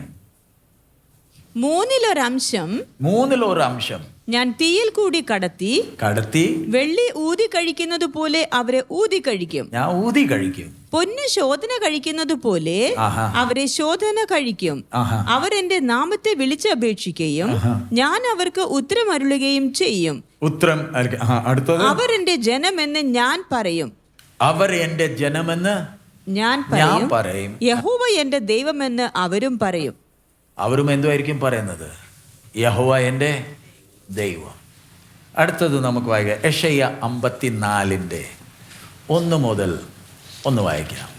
ഐസയ 54 വേഴ്സ് 1 മുതൽ 10 വാക്യം വരെ നമുക്ക് വായിക്കാം. യെശയ്യാ 54:1 മുതൽ 10 വരെയുള്ള വാക്യം. പ്രസവിക്കാത്ത മച്ചിയെ ഘോഷിക്ക, നോവ് കിട്ടിയിട്ടില്ലാത്തവളെ പൊട്ടിയാർത്ത് ഘോഷിക്ക. ഏകാകിനിയുടെ മക്കൾ ഭർത്താവുള്ളവളുടെ മക്കളേക്കാൾ അധികം എന്ന് യഹോവ അരുളി ചെയ്യുന്നു. നിന്റെ കൂടാരത്തിന്റെ സ്ഥലത്തെ വിശാലമാക്കുക, നിന്റെ നിവാസങ്ങളുടെ തിരശ്ശീലകളെ അവർ നിവർക്കട്ടെ, തടുത്തു കളയരുത്. നിന്റെ കയറുകളെ നീട്ടുക, നിന്റെ കുറ്റികളെ ഉറപ്പിക്കുക. നീ ഇടത്തോട്ടും വലത്തോട്ടും പരക്കും. നിന്റെ സന്തതി ജാതികളുടെ ദേശം കൈവശമാക്കുകയും ശൂന്യ നഗരങ്ങളിൽ നിവാസികളെ പാർപ്പിക്കുകയും ചെയ്യും. ഭയപ്പെടേണ്ട, നീ ലജ്ജിച്ചു പോകുകയില്ല. ഭ്രമിക്കേണ്ട, നീ നാണിച്ചു പോകുകയില്ല. നിന്റെ യൗവനത്തിലെ ലജ്ജ നീ മറക്കും, നിന്റെ വൈധവ്യത്തിലെ നിന്ന ഇനി ഓർക്കയുമില്ല. നിന്റെ സൃഷ്ടാവാകുന്നു നിന്റെ ഭർത്താവ്, സൈന്യങ്ങളുടെ യഹോവ എന്നാകുന്നു അവൻ്റെ നാമം. ഇസ്രായേലിൻ്റെ പരിശുദ്ധനാകുന്നു നിന്റെ വീണ്ടെടുപ്പുകാരൻ. സർവ്വഭൂമിയുടെയും ദൈവം എന്ന് അവൻ വിളിക്കപ്പെടുന്നു. ഉപേക്ഷിക്കപ്പെട്ട് മനോവ്യസനത്തിൽ ഇരിക്കുന്ന സ്ത്രീയെ എന്ന പോലെ യഹോവ നിന്നെ വിളിച്ചിരിക്കുന്നു. യൗവനത്തിൽ വിവാഹം ചെയ്തിട്ട് തള്ളിക്കളഞ്ഞ ഭാര്യയെ എന്ന പോലെ തന്നെ എന്ന് നിന്റെ ദൈവം അരുളി ചെയ്യുന്നു. അല്പനേരത്തേക്ക് മാത്രം ഞാൻ നിന്നെ ഉപേക്ഷിച്ചു, എങ്കിലും മഹാകരുണയോടെ ഞാൻ നിന്നെ ചേർത്തുകൊള്ളും. ക്രോധാധിക്യത്തിൽ ഞാൻ ക്ഷണനേരത്തേക്ക് എൻ്റെ മുഖം നിനക്ക് മറച്ചു, എങ്കിലും നിത്യദയോടെ ഞാൻ നിന്നോട് കരുണ കാണിക്കും എന്ന് നിന്റെ വീണ്ടെടുപ്പുകാരനായ യഹോവ അരുളി ചെയ്യുന്നു. ഇത് എനിക്ക് നോഹയുടെ വെള്ളങ്ങൾ പോലെയാകുന്നു. നോഹയുടെ വെള്ളങ്ങൾ ഇനി ഭൂമിയെ മുക്കിക്കളകയില്ല എന്ന് ഞാൻ സത്യം ചെയ്തതുപോലെ ഞാൻ നിന്നോട് കോപിക്കുകയോ നിന്നെ ഭത്സിക്കുകയോ ഇല്ല എന്ന് ഞാൻ സത്യം ചെയ്തിരിക്കുന്നു. പർവ്വതങ്ങൾ മാറിപ്പോകും, കുന്നുകൾ നീങ്ങിപ്പോകും, എങ്കിലും എൻ്റെ ദയ നിന്നെ വിട്ടുമാറുകയില്ല, എൻ്റെ സമാധാന നിയമം നീങ്ങിപ്പോകുകയുമില്ല എന്ന് നിന്നോട് കരുണയുള്ള യഹോവ അരുളി ചെയ്യുന്നു. നമ്മൾ ഈ 10-ാമത്തെ വാക്യം വായിച്ചതാ. പക്ഷെ 1 മുതൽ 10 വരെ വായിക്കുമ്പോൾ കർത്താവ് തൻ്റെ ജനം ഇസ്രായേലിൻ്റെ വിഷയത്തിൽ സംസാരിക്കുന്ന ആ വാക്കുകൾ നമുക്കൊന്ന് സ്ലോലി അതൊന്ന് വായിക്കാം.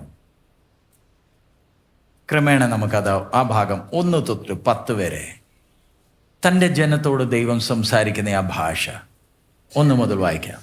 പ്രസവിക്കാത്ത മച്ചിയെ ഘോഷിക്ക, നോവ് കിട്ടിയിട്ടില്ലാത്തവളെ പൊട്ടിയാർത്തു ഘോഷിക്ക. ഏകാകിനിയുടെ മക്കൾ ഭർത്താവുള്ളവളുടെ മക്കളേക്കാൾ അധികം എന്ന് യഹോവ അരുളി ചെയ്യുന്നു. നിന്റെ കൂടാരത്തിന്റെ സ്ഥലത്തെ വിശാലമാക്കുക, നിന്റെ നിവാസങ്ങളുടെ തിരശീലകളെ അവർ നിവർക്കട്ടെ, തടുത്തു കളയരുത്. നിന്റെ കയറുകളെ നീട്ടുക, നിന്റെ കുറ്റികളെ ഉറപ്പിക്ക. നീ ഇടത്തോട്ടും വലത്തോട്ടും പരക്കും. നിന്റെ സന്തതി ജാതികളുടെ ദേശം കൈവശമാക്കുകയും ശൂന്യ നഗരങ്ങളിൽ നിവാസികളെ പാർപ്പിക്കുകയും ചെയ്യും.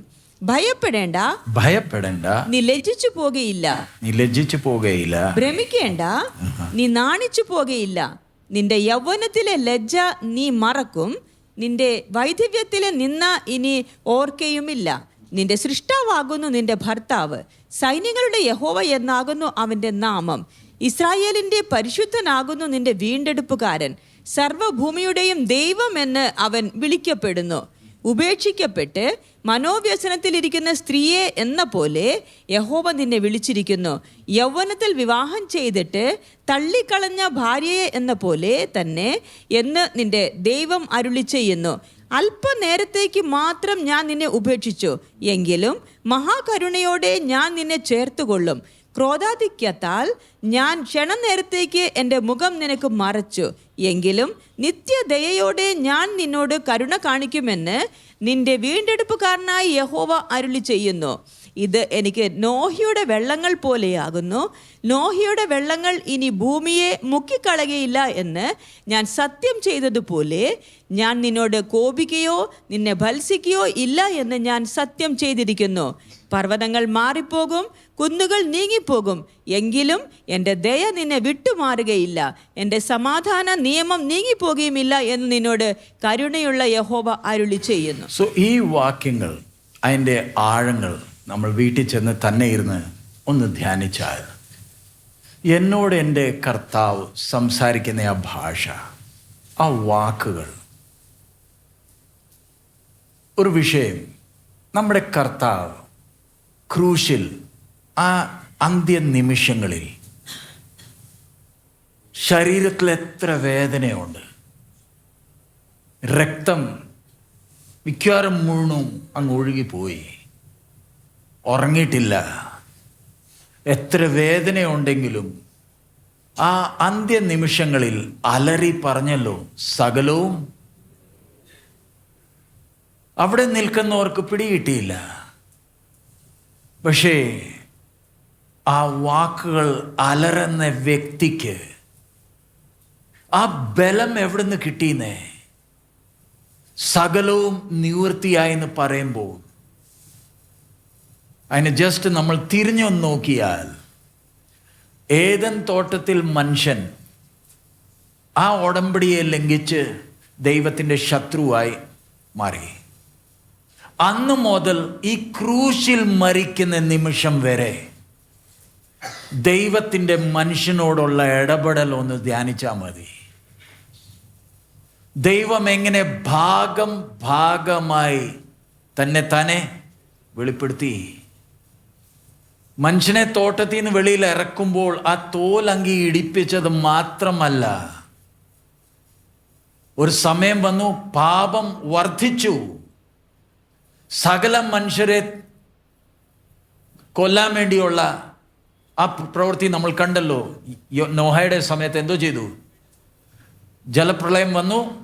8 പേരല്ലാതെ വേറെ ആരും ഇല്ലല്ലോ. പക്ഷെ നോഹ പെട്ടകത്തിൽ നിന്ന് വെളിയിൽ വരുമ്പോൾ ദൈവം ചെയ്യുന്ന ഒരു ഉടമ്പടി, നമ്മളോട് ക്രിസ്തു മുഖാന്തരം ഉടമ്പടി ചെയ്യുന്നതിന് മുമ്പേ ദൈവം ഈ സൃഷ്ടിനോട് ഒരു ഉടമ്പടി ചെയ്യുന്നുണ്ട്. മനുഷ്യനോടൊരു ഉടമ്പടി ചെയ്തു.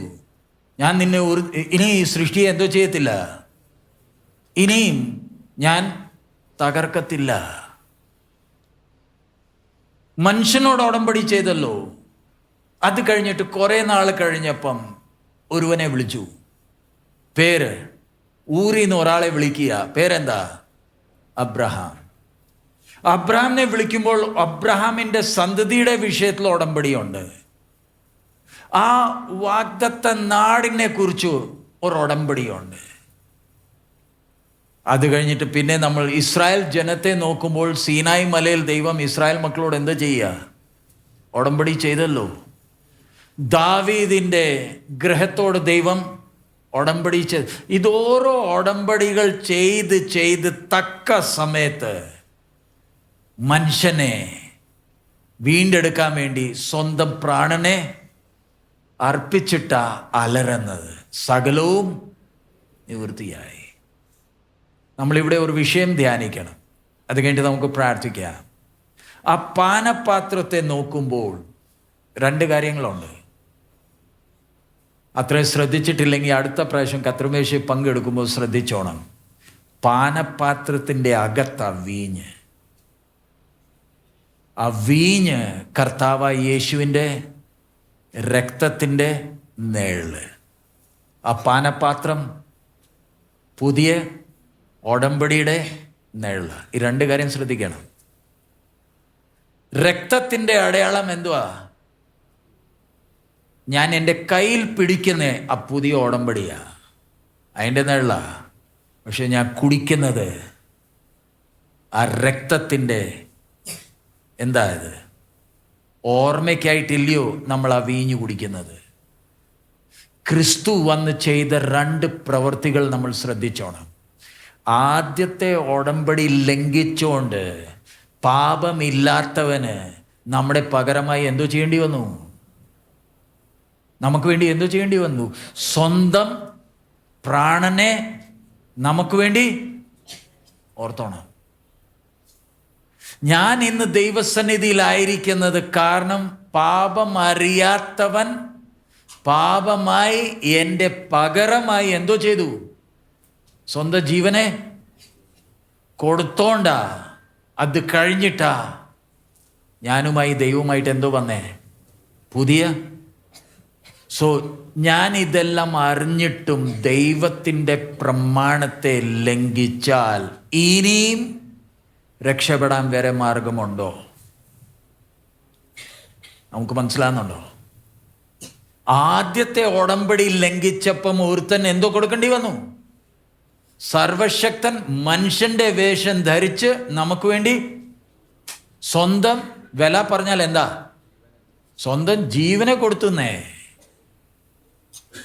എനിക്ക് വേണ്ടി ഒരുവൻ എന്തോ ചെയ്തിട്ടുണ്ട്? ആ ബോധത്തോട് വേണം നമ്മൾ നടക്കാൻ. എനിക്ക് വേണ്ടി ഒരുവൻ മരിച്ചിട്ടുണ്ട്. അതുകൊണ്ടാണ് ഞാൻ ഇന്ന് ജീവിക്കുന്നത്. അതുകൊണ്ട് എൻ്റെ ജീവിതത്തിൻ്റെ ലക്ഷ്യം എന്താ? ഈ കർത്താവുമായി ആ ബന്ധത്തിന് ഒരു ക്ഷീണം ഒരിക്കലും വരല്ലേ. നമ്മുടെ കണ്ണുകൾ അടയ്ക്കാം, കുറച്ചു നേരം നമുക്ക് പ്രാർത്ഥിക്കാം. നമുക്കറിയാവുന്ന വിഷയങ്ങളാ. നമ്മൾ എത്ര പ്രാവശ്യം തിരുമേശയിൽ നിന്ന് പങ്കെടുത്തിട്ടുണ്ട്. ഞാൻ പ്രാർത്ഥിക്കാൻ വേണ്ടി മാത്രം ആ കുറച്ച് സമയം വേർതിരിക്കുന്നത്. നമ്മൾ കുറെ വാക്യങ്ങൾ വായിച്ചല്ലോ. അത് വാക്യങ്ങളല്ല, എൻ്റെ കർത്താവിൻ്റെ ശബ്ദമാണ്. ദൈവമായിട്ടുള്ള എൻ്റെ ബന്ധം ധ്യാനിക്കാൻ വേണ്ടിയാണ് ഞാൻ കുറച്ച് സമയം വേർതിരിക്കുന്നത്. ദൈവവചനം ധ്യാനിക്കുമ്പോൾ നമ്മുടെ ഉള്ളം കത്തണ്ടിയത് ദൈവസ്നേഹത്താൽ കത്തണ്ടിയതാ. ഹല്ലേലൂയ,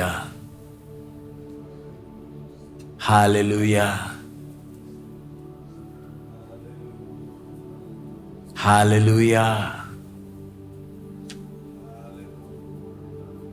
നമ്മൾ കേട്ട ഓരോ വചനങ്ങളും ഒന്ന് ധ്യാനിക്കാമോ?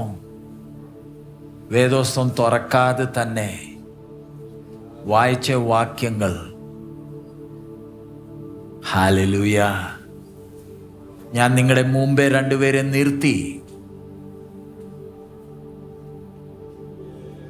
എബ്രായർ 7:22 എനിക്ക് വേണ്ടി ഒരുവൻ ജാമ്യമായി നിന്നു. Hallelujah, hallelujah. നമ്മൾ ഈ ബൈബിൾ ക്ലാസ് ഇങ്ങനെ അറേഞ്ച് ചെയ്തേക്കുന്നേ കുറെ വചനം പഠിക്കാനല്ല. അതേ നമ്മൾ വചനം പഠിക്കുന്നുണ്ടെങ്കിലും ഈ അറിഞ്ഞ സത്യമനുസരിച്ച് ഞാൻ നടക്കേണ്ടിയതല്ലയോ? ഹല്ലേലൂയ. ഞാൻ എത്ര കാര്യങ്ങൾ പഠിച്ചിരിക്കുന്നു. എനിക്ക് വേണ്ടി ഒരുവൻ ജാമ്യമായി നിൽക്കുക. നമ്മൾ ഇന്ന് ഇവിടെ ആയിരിക്കുമ്പോൾ മഹാപുരോഹിതന്റെ ശുശ്രൂഷ നമ്മുടെ കർത്താവ് നമുക്ക് വേണ്ടി ആ ശുശ്രൂഷ ചെയ്യുന്നുണ്ടല്ലോ. Hallelujah, hallelujah. വാ തുറന്ന് മനസ്സുണ്ടെങ്കിൽ മാത്രം ദൈവത്തോടൊന്ന് സംസാരിക്കാം. മനസ്സുണ്ടെങ്കിൽ മാത്രം ആരാധിച്ചാൽ മതി. ഞാൻ നോട്ട്ബുക്കിൽ റെഫറൻസ് എഴുതി, അതല്ല വിഷയം. ഒന്ന് ധ്യാനിച്ചേ. എനിക്ക് വേണ്ടി ഒരുവൻ ജാമ്യമായി നിന്നു. ഇനിയും പ്രാഗൽഭ്യത്തോട് കൂടെ പഴയ നിയമ പുരോഹിതനും ഇല്ലാത്ത പ്രാഗൽഭ്യം ദൈവം നമുക്ക് നൽകി. ഹല്ലേലൂയ. പ്രാർത്ഥന പറഞ്ഞാൽ എത്ര അനുഗ്രഹിക്കപ്പെട്ട ഒരു അനുഭവമാ. എൻ്റെ കർത്താവിനോട് സംസാരിക്കുന്നത്. ഹല്ലേലൂയ. ഇത് കഴിഞ്ഞിട്ട് നമ്മൾ നമ്മുടെ ഭവനങ്ങളിൽ മടങ്ങിപ്പോകും. ഇന്നലെ രാവിലെ തൊട്ട് നമ്മൾ ധ്യാനിച്ച വിഷയം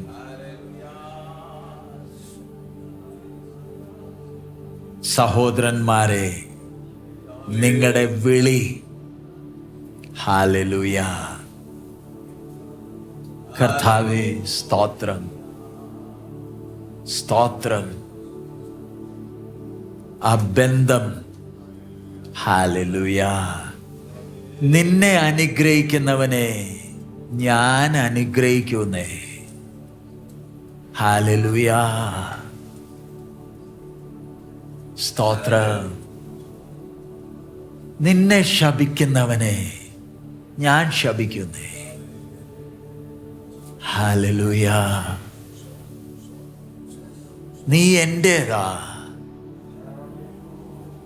ഹല്ലേലൂയ. ഈ ബന്ധം നിത്യതയ്ക്കുള്ളതാ. ഹല്ലേലൂയ. കർത്താവേ, ഈ ബന്ധത്തിന്റെ സന്തോഷം ഞാൻ അനുഭവിക്കാൻ ആഗ്രഹിക്കുന്നു. Hallelujah, hallelujah, hallelujah, hallelujah.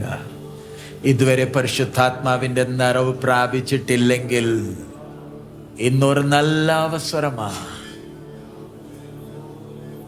കർത്താവേ, നിന്റെ ആത്മാവ് പൂർണ്ണ നിയന്ത്രണം എടുക്കണമേ.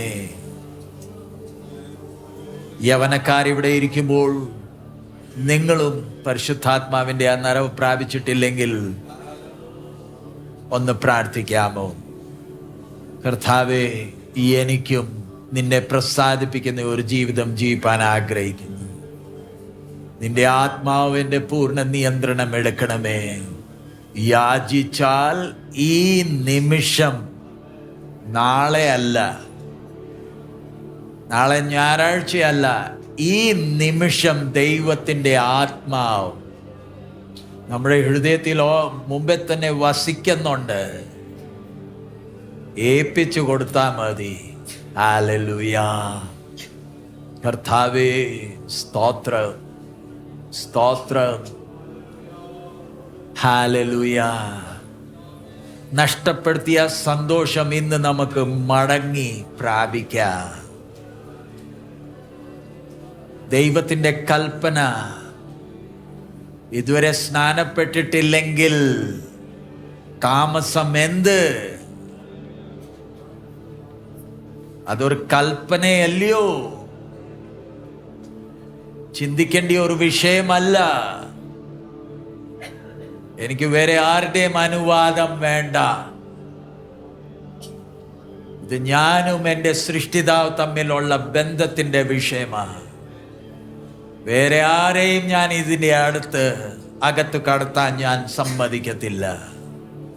എത്ര വില കൊടുക്കേണ്ടി വന്നാലും വിലയല്ല വിഷയം. എനിക്ക് എൻ്റെ കർത്താവുമായിട്ടുള്ള ബന്ധം. Hallelujah, hallelujah. ഇന്ന് ഈ സമയത്ത് നമുക്ക് തീരുമാനങ്ങൾ എടുക്കാം. Hallelujah, hallelujah. ഈ പ്രാവശ്യം തൃശ്ശൂരിൽ വരുവാൻ കർത്താവ് ഞങ്ങളെയും സഹായിച്ചു. ദൈവവചനം നമ്മുടെ മുമ്പേ. കഴിഞ്ഞ പ്രാവശ്യം പ്രമാണത്തിൻ്റെ ഗൗരവം നമ്മൾ ശ്രദ്ധിച്ചു. ഈ പ്രാവശ്യം ഞാനും ദൈവം തമ്മിലുള്ള ആ ഉടമ്പടി, ദൈവമായിട്ടുള്ള ആ ബന്ധം. ക്രിസ്തു എനിക്ക് വേണ്ടി ജാമ്യമായി നിന്നുകൊണ്ട് ആ നിത്യജീവനിലേക്ക് ഒരു അവസരം കൂടെ കിട്ടിയല്ലോ. ആദാം മുഖാന്തരം പാപവും മരണം വന്നെങ്കിലും ദൈവത്തിൻ്റെ മഹാകൃപ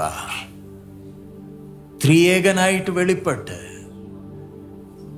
പുത്രന്റെ രൂപത്തിൽ മനുഷ്യവേഷം ധരിച്ചു നമുക്ക് രക്ഷാദാനമായി തന്നു. ഇനി ക്രിസ്തുവിലുള്ളവന് ഒരു ശിക്ഷാവിധിയും ഇല്ല. ഈ ഉടമ്പടി നിത്യതയ്ക്കുള്ളതാ. കുറച്ച് നാളത്തേക്ക്, കുറച്ച് ദിവസത്തേക്കല്ല.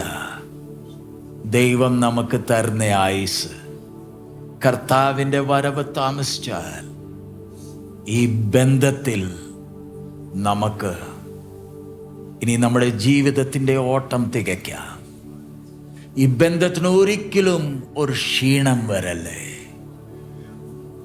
നമ്മുടെ കർത്താവിനെ പൂർണ്ണ ഹൃദയത്തോടെ, പൂർണ്ണ ആത്മാവിനോട് നമുക്ക് സ്നേഹിക്കാം.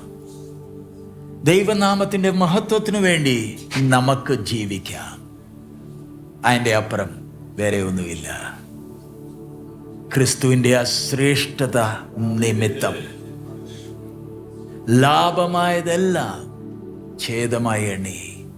എൻ്റെ ജീവിതത്തിൽ രോഗം വന്നോട്ടെ, ബുദ്ധിമുട്ടുകൾ വന്നോട്ടെ, പ്രയാസം വന്നോട്ടെ, ഇതെല്ലാം എൻ്റെ നന്മയ്ക്ക്, ഇതെല്ലാം എൻ്റെ ദൈവനാമത്തിൻ്റെ മഹത്വത്തിന്. ഞാൻ ജീവിക്കുവാണെങ്കിൽ ക്രിസ്തുവിന് വേണ്ടി മാത്രം. ക്രിസ്തുവിൻ്റെ ആ സ്നേഹത്തിൽ നിന്ന് എന്നെ വേർപെടുത്തുവാൻ ആർക്ക് കഴിയും? ഹല്ലേലൂയ. ഈ വചനങ്ങളാൽ ദൈവം നമ്മളെ ഓരോരുത്തരെയും അനുഗ്രഹിക്കുമാറാകട്ടെ. ഞങ്ങളെയും ഓർത്ത് പ്രാർത്ഥിക്കുക. ദൈവദാസനെ